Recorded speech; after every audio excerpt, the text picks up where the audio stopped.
2025வது ஆண்டிலே நாம் கடந்து வந்திருக்கிறோம். தேவனுடைய மகா பெரிதான கிருபையினாலே கடந்த வருடத்திலிருந்து ஒரு புதிய வருடத்திற்குள்ளாக நாம் வரும்படியாய் தேவன் கிருபை பாராட்டியிருக்கிறார். மேலான ஒரு கிருபை, நம் அனைவருக்கும் ஒரு நன்மையான ஒரு தருணம். குறிப்பாக துபாய் தேசத்திலே கழிப்பாக சந்தோஷமாக இந்த வேலையை கழிப்பதற்கு உலகமே தனி டிக்கெட் எடுத்து துபாய்க்கு கடந்து வந்த பொழுதிலும் நாம் துபாயில் இருந்த வேளையிலே கூட களியாட்டத்திற்கு செல்லாமல் தேவனுடைய சமூகத்தில் இருந்து இந்த புதிய நாளை, புதிய மணித்துளிகளை அவருடைய சமூகத்தில் துவங்கும்படியாக கடந்து வந்த நம் ஒவ்வொருவரையும் நிச்சயமாக தேவன் ஆசீர்வதிப்பார். நம்மை அவர் பலப்படுத்துவார். நம்முடைய தேவைகளை அவர் சந்திப்பார். நமக்கு செய்யாமல் அவர் யாருக்கு செய்ய போகிறார்?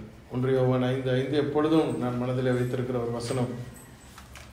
இயேசுவை தேவனுடைய குமாரன் என்று விசுவாசிக்கிறவனே அன்றி உலகத்தை ஜெயிக்கிறவன் யார் அப்படின்னு ஒரு கேள்வியை கேட்பார். எப்பொழுதுமே என்னைக்கும் நான் அதை மனசில் வச்சிருப்பேன். பல சவால்கள் என்னுடைய வாழ்க்கையில வந்த பொழுதெல்லாம் அந்த வசனம் 1 யோவான் 5:5 மனசுல இருக்கும். இயேசு கிறிஸ்துவை தேவனுடைய குமாரன் என்று விசுவாசிக்கிறவனே அன்றி யார் உலகத்தை ஜெயிக்க போகிறார்? We are the one will lead into the world, will win the world. உலகத்தை ஜெயிக்கிறவர்கள் நாம். இப்போ பவர்ன கேஸ் அப்படின்னு ஒரு பெயர், அந்த கன்னியாகுளம் பைபிள் காலேஜுக்கு நான் வந்து பவர்ன கேஸ் அப்படின்னு பெயர் வைக்கணும் அப்படின்னா நான் முதல்ல விரும்பினேன். அப்போ ஒரு மூத்த ஊழியக்காரர் என்ன பண்ணாருன்னா, பவர்ன கேஸ் அது என்னது அப்படின்னாரு. கிட்டத்தட்ட ஒரு 60 வருஷமா ஊழியத்துல இருக்கிற ஒரு அருமையான ஊழியக்காரர்.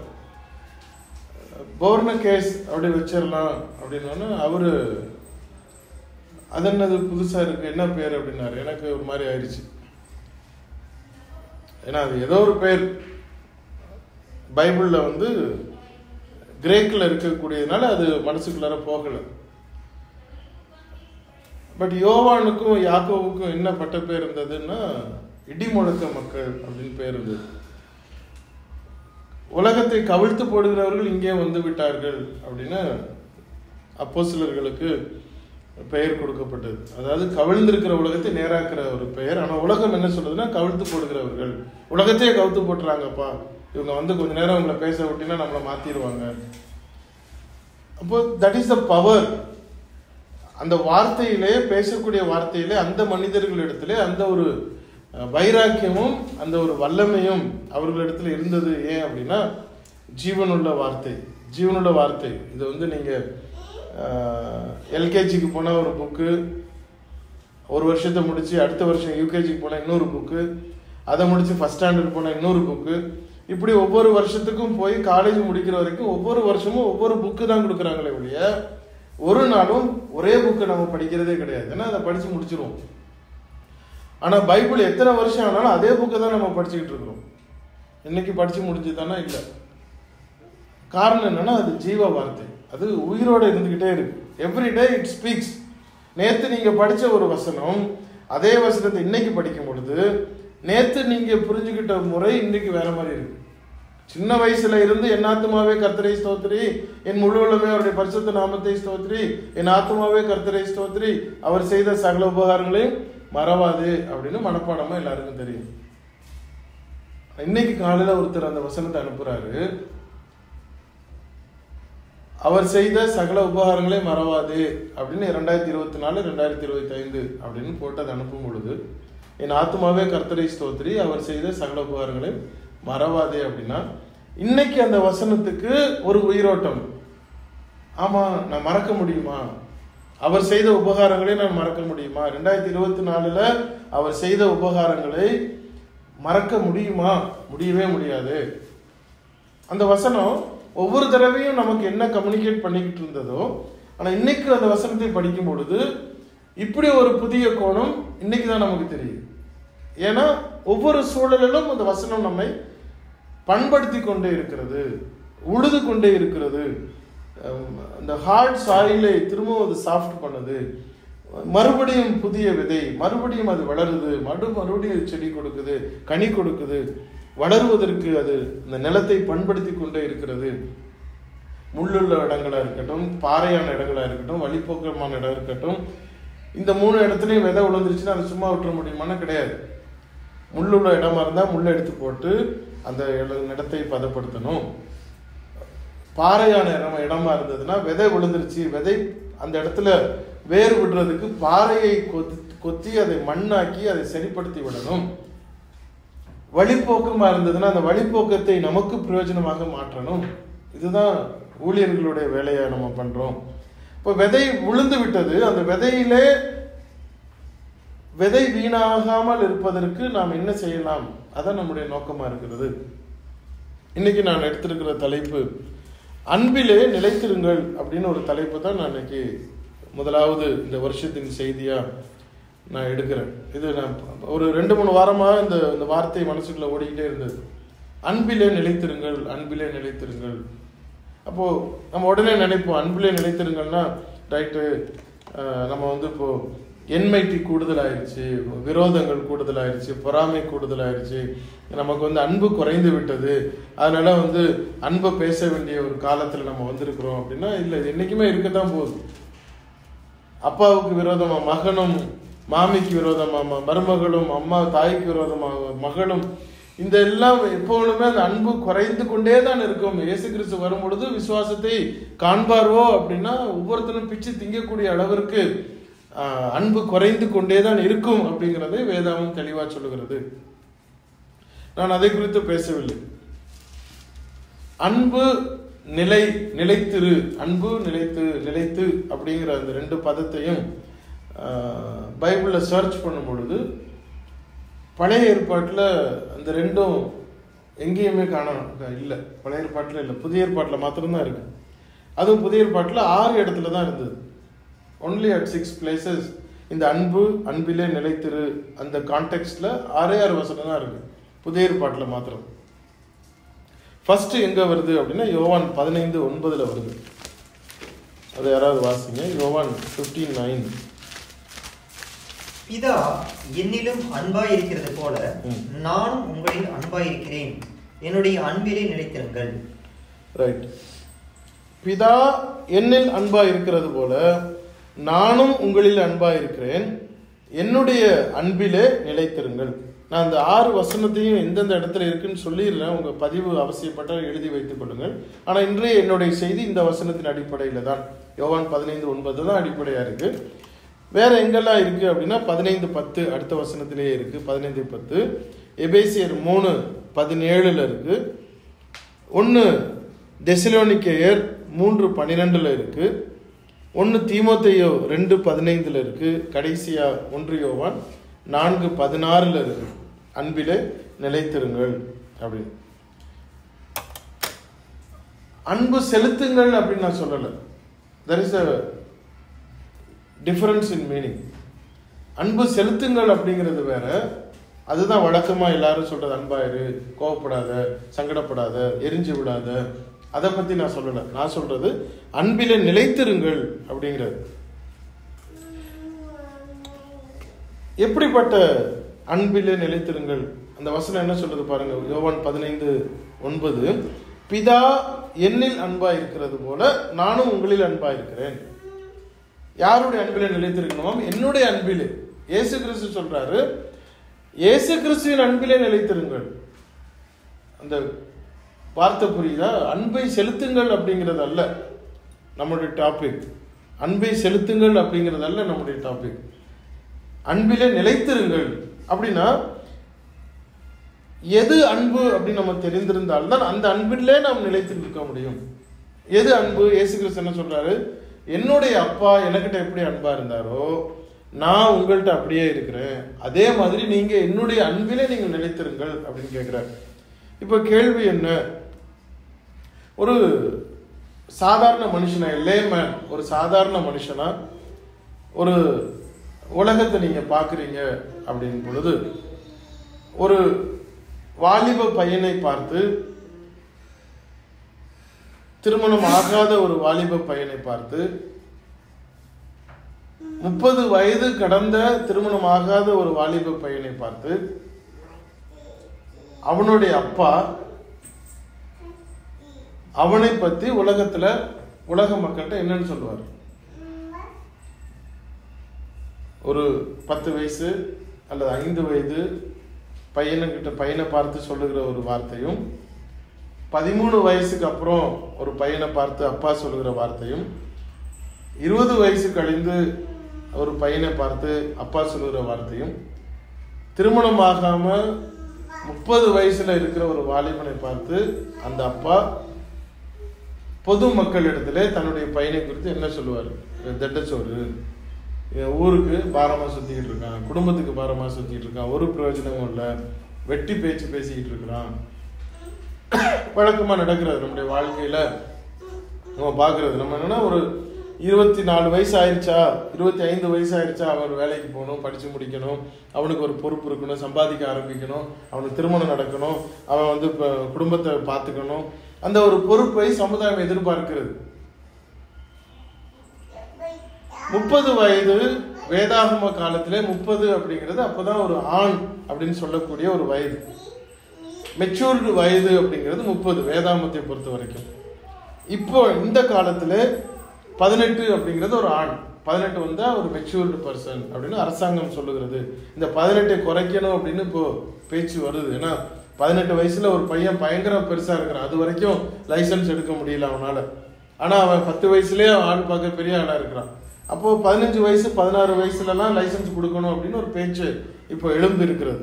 என்னன்னா இந்த வளர்ச்சி வேதாகம காலத்தில் இருந்த 30 இப்போ 18 ஆயிருக்கு. இனி போக போக மேபி அது 15 வரலாம், அது பேச்சு இல்லை.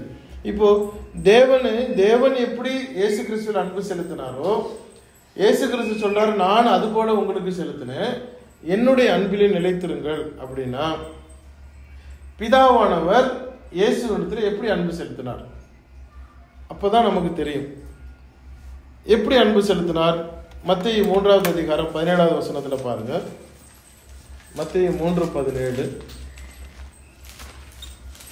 அன்றையும் வானத்திலிருந்து ஒரு சத்தம் உண்டாகி, இவர் என்னுடைய நேசகுமாரன், இவரில் பிரியமா இருக்கிறேன் என்று உரைத்தது. பைபிள்ல ரொம்ப அழகா என்னன்னா, ஞானஸ்நானம் எடுத்துட்டு வெளியே வர்றாரு. அப்போ வானத்துல இருந்து ஒரு சப்தம், பிதாவானவர் வானத்துல இருந்து சொல்றாரு, எல்லார் காதுகளும் கேட்க வானத்திலிருந்து ஒரு சத்தம் உண்டாகி, இவர் என்னுடைய நேசகுமாரன், இவரில் பிரியமாயிருக்கிறேன், இவரில் பிரியமாயிருக்கிறேன் அப்படின்னு. நம்ம வார்த்தைகள் சில நேரம் கன்சைஸா மாறும் பொழுது அதனுடைய முக்கியத்துவத்தை நாம் இழந்து விடுவோம். உதாரணத்துக்கு நம்ம நம்முடைய தாய்மொழி ஆங்கிலம் கிடையாது. அப்போ ஒரு காரியத்தை வலியுறுத்தணும் அப்படின்னா நம்ம இந்த வெரி அப்படின்னு, வெரி அர்ஜென்ட்னாலே என்ன அவசரம் தான். ஆனா வெரி அர்ஜென்ட்னு சொன்னாதான் அது உண்மையாவே அவசரம் போல இருக்குன்னு நமக்கு தெரியும். ஒரு அறிவிப்பு கொடுக்குறோம், முக்கியமான அறிவிப்பு அப்படின்னு சொன்னோன்னதான் எல்லாரும் கீழே வந்து புரிஞ்சு பார்த்துட்டு என்னமோ முக்கியமா சொல்ல போறாங்க. அவ்வளோ நேரம் ஒரு முக்கியமானதான் சொல்லிட்டு இருப்பார். ஆனா முக்கியமான அறிவிப்புன்னு சொன்னா உடனே கண்ணு திறக்கும். அப்போ அர்ஜென்ட் அப்படின்னு சொல்றதுக்கும் வெரி அர்ஜென்ட், ஆனா வெரி அர்ஜென்ட்டுங்கிறது தவறான மொழி, தவறான வாக்கியம். அர்ஜென்ட் தான்.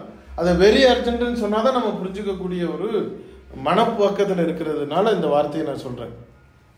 என்ன சொல்லுது பாருங்க, இவர் என்னுடைய நேசகுமாரன், இவரில் பிரியமாயிருக்கிறேன். அவ்வளவுதான் நமக்கு இங்க போட்டிருக்கு. ஆனா கிரேக்க பாஷையில அல்லது ஆங்கில மொழிபெயர்ப்புல எப்படி போட்டிருக்கு அப்படின்னா, இவர் என்னுடைய நேசகுமாரன், இவரில் நான் மிகவும் பிரியமாயிருக்கிறேன். I am well pleased with him. நான் ரொம்ப இவர் மேல பிரியமா இருக்கிறேன். பிரியம் அப்படின்னாலே என்னது? அதீதம். நாம இப்போ வெரி குட் அப்படிங்கிறதுக்கு ஆங்கில வார்த்தை என்னன்னா பெஸ்ட்னு அர்த்தம். வெரி குட் அப்படிங்கிறதுக்கும் வெரி குட் அப்படிங்கிறத நாம பெஸ்ட் அப்படின்ற ஒரு வார்த்தை சொன்னாலே போதும். பெஸ்ட் அப்படின்னா அதுதான் மேன்மையானது. ஆனா பெஸ்ட்னு நமக்கு ஒரு வேலை சில அர்த்தம் புரியாது. வெரி குட் அப்படின்னா நமக்கு நிறைய புரிஞ்சுக்கணும். அது போல பிரியமா இருக்கிறேன் அப்படிங்கிறது சரியான வார்த்தை. ஆனால் கிரேக்கத்தில் எப்படி போட்டிருக்குன்னா வெல் பிளீஸ்டு, நான் ரொம்ப ஆசையாக இருக்கிறேன், ரொம்ப பிரியமாக இருக்கிறேன். யாரை பார்த்து? இயேசு கிறிஸ்துவை பார்த்து பிதாவானவர் பொதுமக்களிடத்திலே வானத்திலிருந்து எல்லாரும் முன்னாடியும் இவர் என்னுடைய ரொம்ப செல்ல பிள்ளை, இவர் என்னுடைய பிள்ளை அப்படின்னு சொல்லணும். இவர் என்னுடைய பிள்ளை, என் பையன் மேலேருந்து வந்திருக்கிறாரு, இவர் நான் தான் அனுப்பியிருக்கிறேன் அப்படி சொல்லலை. இவர் நேசகுமாரன், he is my beloved son, என்னுடைய குமாரன், என்னுடைய சன் அப்படின்னு சொல்லலை. இவர் என்று நேசகுமாரன், இவரில் நான் மிகவும் பிரியமாக இருக்கிறேன். I like him very much, well pleased என்று சொல்கிறார். இத பொது ஜனங்கள் மத்தியிலே ஒரு தகப்பனார் தன்னுடைய வாலிப பையனை பார்த்து, இன்னைக்காவது இது நடந்திருக்குமான்னா, இது என் பையன், உன்னை பார்த்துக்கோங்க அப்படிதான் சொல்லுவாங்க. என்னுடைய நேசகுமாரன், மிகவும் பிரியமா இருக்கிறேன் அப்படின்னு சொல்ல முடியுமானா, குழந்தைய பார்த்து வேணா நம்ம கொஞ்சம் குழந்தைய பார்த்து சொல்ல, என் செல்ல பிள்ளை அப்படின்னு நம்ம சொல்லுவோம். ஆனால் பெரிய பிள்ளைய பார்த்து, பெரிய வயசானவங்களை பார்த்து, 30 வயசுல இருக்கிற பார்த்து ஒரு தகப்பனார் சொல்லுவாரா என் செல்ல பிள்ளை அப்படின்னா? பிதாவானவர் சொல்றார், எல்லாரும் முன்னாடியும் சொல்றார், என்னுடைய செல்ல பிள்ளை நேசகுமாரன், இவரில் நான் மிகவும் பிரியமா இருக்கிறேன். அந்த அப்படிதான் கிரேக்கத்தில் அப்படிதான் இருக்கு, ஆங்கிலத்திலே அப்படிதான் ஐ எம் வெல் பிளீஸ்ட் அப்படின்னு இருக்கு. ஆனா சுருக்கமா பளிச்சுன்னு பிரியமா இருக்கிறேன் அப்படின்னு தமிழ்ல இருந்தாலும் அதை நம்ம வலியுறுத்தி புரிந்து கொள்ள வேண்டியது மிகவும் பிரியமா இருக்கிறேன், வெல் பிளீஸ்ட் வித் ஹிம் அப்படின்னு அவர் சொல்றார். அப்போ அவருடைய நேசம் எப்படி இருந்தது? ரொம்ப அந்யோன்யமாக எல்லாரும் முன்னாடியும் தன்னுடைய பாசத்தை காண்பிக்கிறார். நம்ம நம்முடைய எதிர்ப்பாளர் இடத்துல நம்ம அதிகமா அன்பை காட்டுவோம். அம்மா தன்னுடைய மகன் இடத்துல ரொம்ப செல்லமா இருப்பாங்க எவ்வளவு வயசானாலும். அப்பா தன்னுடைய மகள் இடத்துல ரொம்ப செல்லமா இருப்பாங்க எவ்வளவு வயசானாலும். ஆனா அந்த மகன் இடத்துல தகப்பன் செல்லத்தை காட்டுவாங்களா அப்படின்னா நிச்சயமா கிடையாது. அப்பா மகனுக்கு முன்னாடி கொஞ்சிறதோ, மகனை கொஞ்சிறதோ, மகனை பாசம் காட்டுறதோ நம்ம கலாச்சாரத்தில் கிடையாது. அவனை நேருக்கு நேராக ஏதாவது திட்டி ஒழுங்காயிருக்கு போ அந்த பக்கம் அப்படின்னு ஏதாவது மிரட்டி தான் நம்ம பேசுவோமே ஒழிய, மகனை பாசத்தோடு ஒரு நாளும் மற்றவர்கள் முன்னதாக நம்ம இது பண்ணவே மாட்டோம். ஏன்னா அவன் கெட்டு போயிடுவான். அவனை நம்ம ஒய்ஃபுக்கிட்ட வேணா அவனை பற்றி அன்பாக பேசிக்கிறோம். ஆனால் அவனுக்கிட்ட நம்ம வெளிப்படுத்துவோமா, மற்றவர்கள் முன்னதாக அந்த பையனை நம்ம மேன்மைப்படுத்துவோமா? அந்த வாலிப வயசுல நிச்சயமா இருக்காது. ஆனா தேவன் அதை சொல்றாரு, இவர் என்னுடைய நேசகுமாரன், இவரில் நான் மிகவும் பிரியமா இருக்கிறேன் அப்படின்னா அந்த அன்பை அவர் வெளிப்படுத்தக்கூடிய ஒரு காரியம் அங்கே நாம் பார்க்க முடிகிறது. 2வது இடத்துலையும் இதே மாதிரி சொல்றாரு பாருங்க. மத்தேயு 17வது அதிகாரம் 5வது வசனத்துக்கு வாங்க. மத்தேயு 17:5. அவன் பேசுகையில், இது ஒளியுள்ள ஒரு மேகம் அவர்கள் மேல் நிழலிட்டது, இவர் என்னுடைய நேசகுமாரன், இவரில் பிரியமா இருக்கிறேன், இவருக்கு செவி கொடுங்கள் என்று அந்த மேகத்திலிருந்து ஒரு சத்தம். இது மறுரூப மலையில இயேசு கிறிஸ்து பேதுருவையும் யோவானையும் கூட்டிட்டு போறாரு. இந்த மலைக்கு நான் போயிருந்தேன். பேதுரு யோவானையும் கூட்டிட்டு போறாரு. அங்க போய் பார்த்த உடனே இவங்க 2 பேரும் கீழே வச்சுட்டு இவர் கொஞ்சம் தூரம் முன்னாடி போறாரு. இவங்களுக்கு இயேசு கிறிஸ்துவோடு மோசேயும் எலியாவும் இருக்கிறதா இவர்களுக்கு புரியுது. அப்போ என்கிட்ட ஒருத்தர் கேட்டிருந்தாரு, பேதுருவுக்கு எப்படி அதுதான் மோசே அதுதான் எலியான்னு எப்படி தெரியும் அப்படின்னு கேட்டார். நல்ல கேள்வி. எப்படி தெரியும்? இதுக்கு முன்னாடி போட்டோ இருக்கா, இவர் தான் மோசே அப்படின்னு போட்டோ இருக்கா? கிடையாது. அந்த காலத்துல இருந்துச்சா? கிடையாது. இவர் தான் எலியான்னு இருந்துச்சா? கிடையாது. ஆனா எப்படி பேதுரு யோவான்னு கண்டுபிடிச்சாங்க? அவர் தான் மோசே, இவர் தான் எலியா? இயேசு தெரியும் கூட இருந்தாங்க, எப்படி கண்டுபிடிச்சாங்க அப்படின்னு கேள்வி கேட்டாங்க.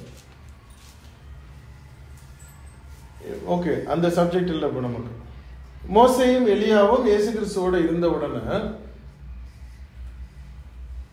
இந்த பேதுரு உடனே என்ன பண்றாரு? அடடா, நம்ம எப்பவுமே யாருக்கு மரியாதை கொடுப்போம் அப்படின்னா இல்லாதவங்களுக்கு தான் மரியாதை கொடுப்போம், இருக்கிறவங்கள நம்ம மதிக்க மாட்டோம். இல்லாதவங்களுக்கு தான் ஏகப்பட்ட மரியாதை இருக்கும். ஒன்னுத்துக்கும் பிரயோஜனம் இல்லாமல ஊர்ல ஒருத்தன் ஊழியம் செஞ்சுக்கிட்டு இருப்பான், அப்படி ஒரு மரியாதையா இருக்கும். இப்ப இயேசு கிறிஸ்து கூடவே இருக்கிறாரு. அவரு கூட செத்து போன பழைய காலத்து மோசேயும் எலியாவும் அங்க கூட இருக்கிறாங்க. இந்த பேதுரு தான் சொல்றாரு, நாங்க எங்க போவோம், தேவனுடைய வார்த்தை ஜீவனுள்ள வார்த்தை உம்மிடத்துல இருக்கு, நாங்க எங்க போவோம், நீர் ஜீவனுள்ள தேவனுடைய குமாரனாகிய கிறிஸ்து அப்படின்னு சொன்ன இந்த பேதுருவாகி இப்ப என்ன சொல்லுது அப்படின்னா, ஆண்டவரே நல்லா இருக்கு, உங்களுக்கு ஒரு கூடாரம் போட்டுருவோம், ஏன்னா நீங்க எங்களோட ஆள், உங்களுக்கு ஒரு கூடாரத்தை போட்டுருவோம், மோசேக்கு இங்க ஒரு வீடு கட்டிடுவோம், எலியாவுக்கு ஒரு வீடு கட்டிடுவோம் அப்படின்னு சொல்றாரு. சொன்ன உடனே மேல இருந்து ஒரு வாய்ஸ் உடனே வருது. இப்போ இதை நம்ம புரிஞ்சுக்கணும். ஏன் பேதுரு அவர்கள் 2 பேருக்கு வீடு கட்டணும்னு சொல்றாரு? ஏன் வார்த்தை மேல இருந்து வந்தது? இந்த வசனத்தை திரும்ப வாசிங்க. மத்தேயு 17:5.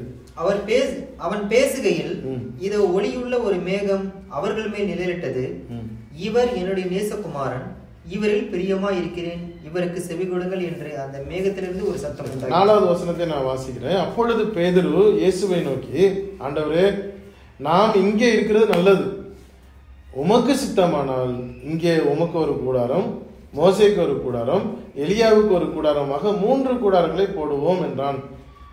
அவன் பேசுகையில், பேசி முடிச்சதுக்கு அப்புறம் இல்ல, அவன் பேசுகையில் பேசிக்கொண்டே இருக்கும் பொழுது இதோ ஒளியுள்ள ஒரு மேகம் அவர்கள் மேல் நிலையிட்டது.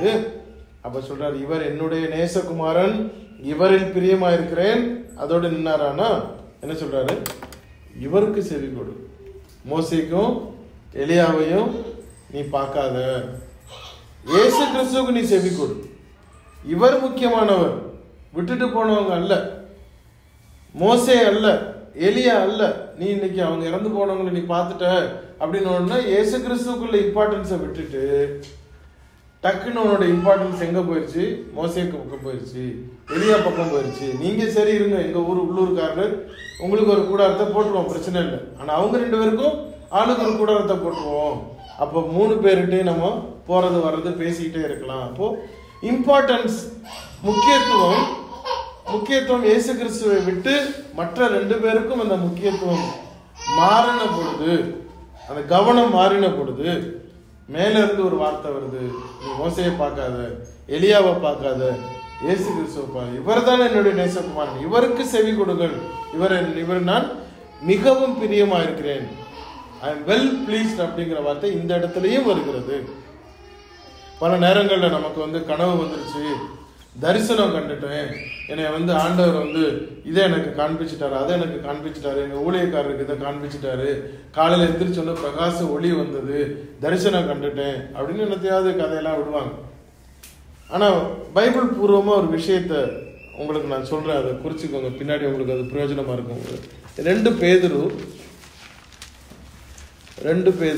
1ஆம் அதிகாரம்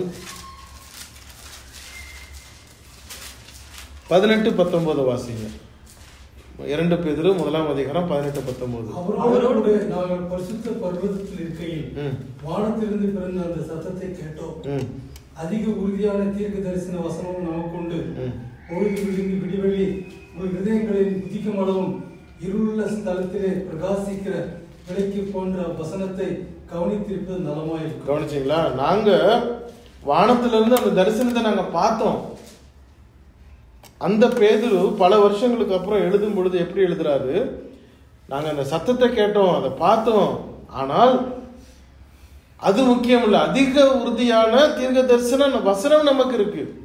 தரிசனம் எனக்கு முக்கியம் இல்லை, பார்த்த எனக்கு கண்ணாடி எனக்கு முக்கியம் இல்லை, பார்த்ததான தரிசனம் வெளிச்சம் எனக்கு முக்கியம் அல்ல, ஆனால் வசனம் கையில இருக்கு.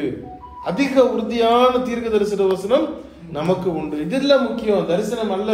இன்னொரு வசனத்தை ஆதாரத்தை காட்டுறேன். எரேமியா 23:28 வாங்க, ரொம்ப சூப்பரான ஒரு வசனம் அது. எரேமியா 23:28.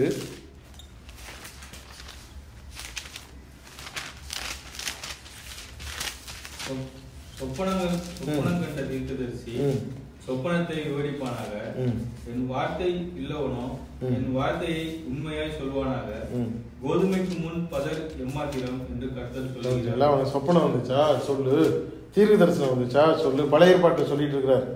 சொப்பனம் கண்டவன் தீர்க்கதரிசி சொப்பனத்தை சொல்லிட்டு போ. ஆனால் என் வார்த்தை உள்ளவனோ என் வார்த்தையை உண்மையாய் சொல்லுவனாக. நீ சொல்றேன்னு சொல்லிட்டு போகணும். கனவு வந்துச்சு, தீர்க்க தரிசனம் வந்துச்சு, சொல்லிட்டு போ, எனக்கு அது தேவையில்லை. ஆனால் கோதுமைக்கு முன்னாடி பதறுங்க. நீ கண்டது கனவு, கண்டது தரிசனம், ஆனா வசனமே இருக்கு, கோதுமை கையில இருக்கு, பதற வச்சுட்டு நின்னதுக்கு பேசிக்கிட்டு இருக்கிறேன்னு கேட்கிறாரு. அப்ப எவ்வளவு மேன்மையான வசனம் நம்ம கையில இருக்கு. வசனம் முக்கியம் அப்படிங்கிறதுக்கு தான் இந்த டாபிக் கொஞ்சம் நான் டைவர்ட் பண்ணிட்டு நான் அதை உங்களுக்கு வெளிப்படுத்துறேன். இப்ப தேவன் நமக்கு நேரடியாக இயேசு கிறிஸ்து முக்கியம். மோசே அல்ல, எலியா இல்ல, மற்றவர்கள் அல்ல. என்னுடைய நேசகுமாரன், இவரில் நான் மிகவும் மிகவும் மிகவும் பிரியமா இருக்கிறேன், வெல் ப்ளீஸ்ட் வித் ஹிம் அப்படின்னு சொல்றாரு. அப்பேற்பட்ட ஒரு அன்பை பிதாவானவர் உலகம் முழுவதற்கும் தன்னுடைய குமாரனிடத்திலே தன்னுடைய அன்பை அவர் வெளிப்படுத்தினதை நாம பார்க்கிறோம். அப்பேற்பட்ட ஒரு அன்பை பிதாவானவர் வெளிப்படுத்தினார். க்ளோஸ் அஃபெக்ஷன் அவர்களுக்குள்ள இருந்தது. அந்த நான்லாம் எங்கள் அப்பா இறக்குறதுக்கு ஒரு வருஷம் முன்னாடி வரைக்கும், எங்கள் அப்பா இறந்தது 2019, 2018 வரைக்கும் 2018 வரைக்கும் எங்கள் அப்பாவை அப்பான்னு வாய் திறந்து கூப்பிட்டதில்லை, அல்லது டேடின்னு கூப்பிட்டதில்லை. நாங்கள் எங்கள் அம்மா கிட்ட சொல்லும்போது டேடி இப்படி சொன்னாங்க, அடுத்தவங்ககிட்ட சொல்லும்பொழுது டேடி எங்களை சொன்னாங்க அப்படின்னு. ஆனால் எங்கள் அப்பாவை பார்த்து நேரடியாக டேடி அல்லது அப்பா அப்படின்னு எனக்கு நினைவு தெரிஞ்ச நாள்லேருந்து நான் கூப்பிட்டதே கிடையாது. ஏன்னா அவ்வளோ ஸ்ட்ரிக்ட்டு. முகம் பார்த்து முகம் பேசுறதுக்கு எங்களை அலோவ் பண்ண மாட்டாங்க. அடிப்பாங்க, படார்னு அடிப்பாங்க, கீழே குனிஞ்சு பேசு அப்படின்வாங்க, கண்ணு வச்சு கண்ணு பேசக்கூடாது அப்படின்வாங்க. அவ்வளோ எங்களை வளர்த்துனாங்க. அப்போ அந்யோன்யம் இருக்குமானா இல்லை. எங்கள் அப்பா இறக்கும் பொழுது, அதான் கரெக்ட், இறக்கும் பொழுது எங்கள் அப்பா என் தலையில் கை வச்சு என்னை அப்படியே இறுக்கி பிடிச்சிக்கிட்டாங்க. இறக்கும் பொழுது பெட்டில் இருந்த பொழுது. மற்றபடி என்னை ஒரு நாளும் அந்த சீனை நான் பார்த்ததே இல்லை. எப்படி அந்த கேப் எவ்வளோ இருந்தது. அன்பு உள்ள இருக்கு, ஆனால் வெளிப்படையில் இல்லை. அவங்களாலையும் காட்ட முடியல, என்னாலையும் காட்ட முடியல, ஏன்னா அந்யோன்யம் இல்லை. ஆனால் ஒரு தகப்பன் எல்லாரும் முன்னாடியும் தன்னுடைய குமாரனை பார்த்து, நேசகுமாரன், இவரில் நான் பிரியமா இருக்கிறேன், மிகவும் பிரியமா இருக்கிறேன், வெல் ப்ளீஸ்ட் அப்படின்னு சொல்றாருன்னா எப்படி இருந்தது. அதை இயேசு கிறிஸ்துவும் தன்னுடைய பிதாவினிடத்தில் எப்படி காட்டுறாரு பாருங்க. Mark 14:36, mark 14:36, 14:36. அப்பா பிதாவே, எல்லாமே அந்த வார்த்தை அப்பா பிதாவே அப்படின்னு நம்ம ரொம்ப சுலபமா படிச்சுட்டு போயிடுவோம். அப்பா பிதாவே அப்படின்னு 2 வார்த்தை அந்த இடத்துல கொடுக்கறதுக்கு கிரீக்ல 2 டிஃப்ரெண்ட் வேர்டு அங்க இருக்கு. அப்பா பட்டேர் அப்படின்னு இருக்கு. அதாவது தமிழ்ல நம்ம சொல்றதா இருந்தா என்ன சொல்லலாம், அப்பா என் செல்ல அப்பா, அப்பா எனக்கு பிரியமான அப்பா. நம்ம அந்த மாதிரி வழக்கமா இல்லை. நம்ம எப்படி கூப்பிடுவோன்னு தெரியல, பிள்ளைங்கள் நான் அதை பார்த்ததில்லை. அப்பா அப்படின்னும், இல்லைன்னா செல்ல அப்பான்னு சொல்லுவோமா, என்ன வார்த்தை சொல்லுவோம். ஆனால் ஒரு கலோக்கியல் வேர்டு. நார்மலாக அப்பா அப்படிங்கிறத காட்டிலும் இன்னும் நெருக்கமான ஒரு அப்பா. நம்ம பிள்ளைய பார்த்து என் பிள்ளை, என் செல்ல பிள்ளை இங்கே வா அப்படின்னு கூப்பிடுறது மாதிரி அப்பா, எங்கள் செல்ல அப்பா, அப்பா தகப்பனே அப்படின்னு சொல்றது. அப்போ நம்ம தகப்பன் அப்படின்னு சொல்றதுக்கும் அப்பான்னு சொல்றதுக்கும் உள்ள அன்பு வித்தியாசத்தை நமக்கு புரியும். தகப்பன் அப்படின்னா ஒரு 3வது பர்சன், ஒரு கலோக்கியல் வேர்டு அல்லது ஒரு லிட்ரல் வேர்டா இருக்கும். அப்பா அப்படின்னா கொஞ்சம் நெருக்கமா இருக்கும். பிதா அப்படின்னா இன்னும் கொஞ்சம் தூரமா தெரியும். அப்பா பிதாவே அப்படின்னு அந்த 2வது வார்த்தை தூரமான வார்த்தை இல்லை, அப்பாவுக்கும் நெருக்கமான ஒரு வார்த்தை. ஒருத்தர் நம்ம நார்மலா அப்பா அப்பான்னு ஒரு நாளைக்கு 1000 தடவை ஒருத்தரை கூப்பிடுறோம் அப்படின்னா, அதையும் தாண்டி ஒரு அப்பா இடத்துல நேசமா ரொம்ப கட்டி பிடிச்சி நம்ம அப்பாவை கொஞ்சிரும் அப்படின்னா என்ன வார்த்தை பயன்படுத்துறோம்? ஏதோ ஒரு வார்த்தை. அந்த பட்டேர் அப்படிங்கிற அந்த கிரேக்க வார்த்தைக்கு தமிழாக்கத்துல பிதாவே அப்படின்னு போட்டிருக்கிறாங்களே ஒழிய ரொம்ப ஸ்நேகமான ஒரு கண்ட்ரி வேர்டு அப்படின்னு சொல்லலாம், ஒரு ஸ்நேகமான ஒரு வார்த்தை. அப்போ இயேசு கிறிஸ்துவுக்கும் பிதாவுக்கும் அந்த ஒரு அன்பு இருந்தது. அப்படி சிநேகமா கூப்பிடக்கூடிய ஒரு அந்யோன்யம் அவர்களுக்குள்ளே இருந்ததை நாம் அங்கு பார்க்க முடிகிறது.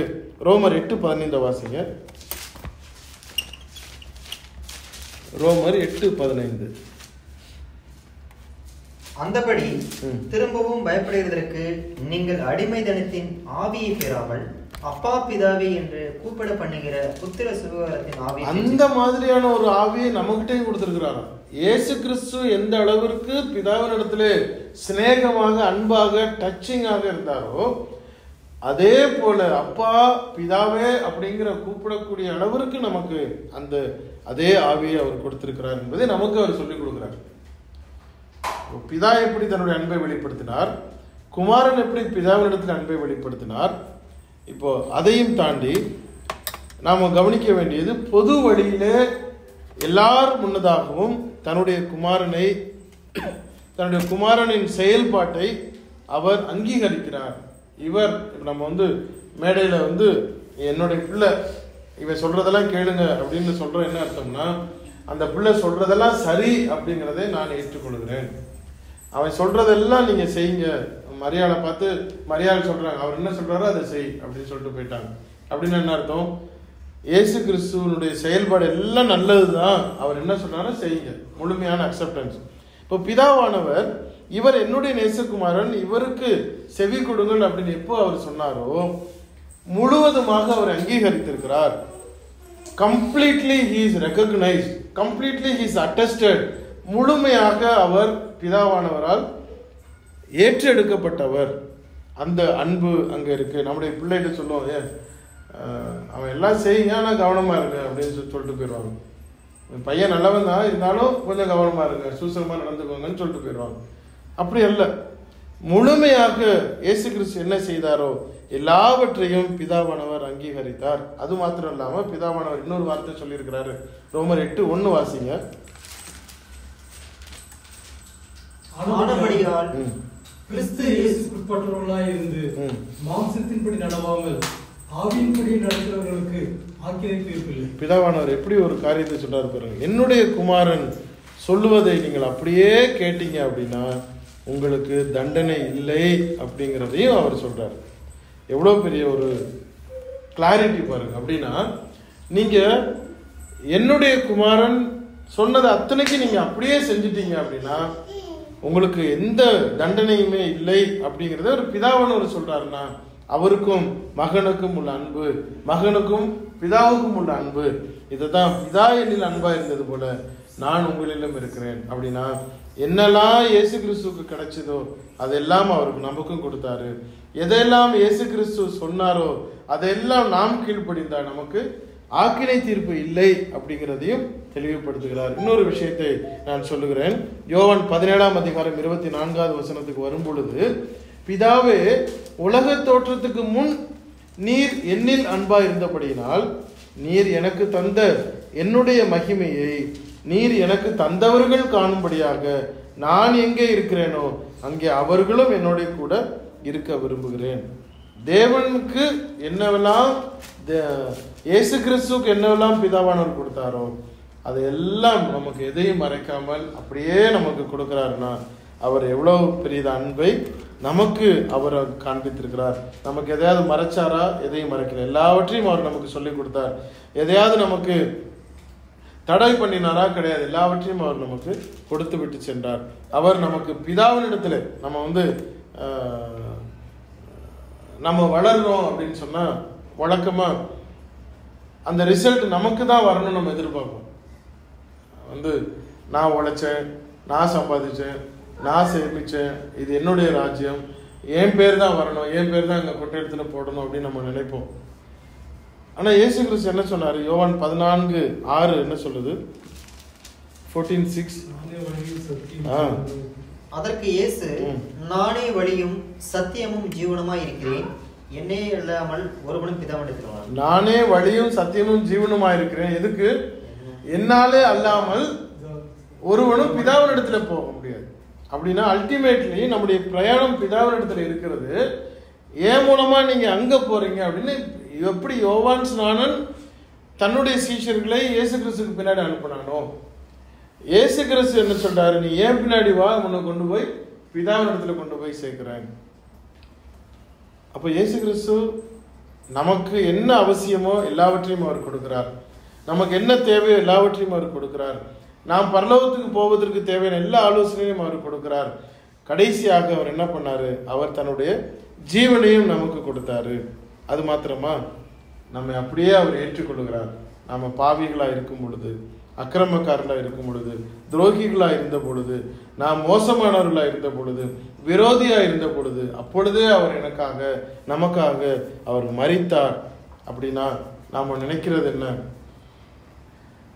பிதாவானவர் எந்த அன்பிலே குமாரனிடத்தில் இருந்தாரோ, குமாரனானவர் எந்த அன்பிலே நம்மிடத்துல இருந்தாரோ, இப்போ அந்த குமாரன் சொல்றாரு, நான் உங்களிடத்துல எப்படி இருந்தோ நீங்கள் அப்படி என்கிட்ட இருங்க, என்னுடைய அன்பிலே நிலைத்திருங்கள் அப்படிங்கிறாருன்னா, அப்போ இயேசு கிறிஸ்து நம்மிடத்துல எப்படி அன்பு காட்டினாரு? எல்லாவற்றையும் சொல்லி கொடுத்தார். எதையும் மறைக்கவில்லை. பிதாவினிடத்துல கூட்டு கொண்டு போனாரு. சகித்து கொண்டார். நமக்கு விரோதியா இருந்த பொழுதும், நாம் விரோதியா இருந்த பொழுதும் அவர் நம்மை ஏற்றுக்கொண்டார். இந்த 2025 அன்பிலே நிலைத்திருங்கள் அப்படின்ற டாபிக்கை நான் கொண்டு வந்தது காரணம், சூழல் மாறலாம், பிரச்சனைகள் வரலாம், எதிர்பாராத எதிர்ப்புகள் வரலாம், நாம் நினைத்த காரியங்கள் நடக்காமல் போகலாம். ஆனாலும் நாம தான். நம்ம 100 ரூபா கீழே விழுந்தாலும் அது 100 ரூபா, சாக்கடையில் விழுந்தாலும் அது 100 ரூபா, கக்கூசில் விழுந்தாலும் அது 100 ரூபா, பாக்கெட்ல வச்சாலும் 100 ரூபா, பேங்க்ல கொடுத்தாலும் 100 ரூபா. அது ஒரு நாளும் மாறாது. ஸோ நாம் எந்த சூழல் நம்மை சுற்றிலும் மாறினாலும் நாம் யார் அப்படிங்கிறது நமக்கு தெரியும். நாம் தேவனுடைய பிள்ளைகள், இயேசு கிறிஸ்துவால் பிதாவானவரால் நாம் சம்பாதிக்கப்பட்டவர்கள், இயேசு கிறிஸ்து ரத்தத்தினாலே நாம் வாங்கப்பட்டவர்கள். அந்த மதிப்பை, அந்த அழைப்பை, அந்த தகுதியை இழந்து போகாமல் எப்பொழுதும் அந்த அன்பிலே நாம் நிலைத்து நிற்போம். தேவன் தாமே இந்த வார்த்தைகளை ஆசீர்வதிப்பாராக. கண்களை மூடி நாம் செபிப்போம்.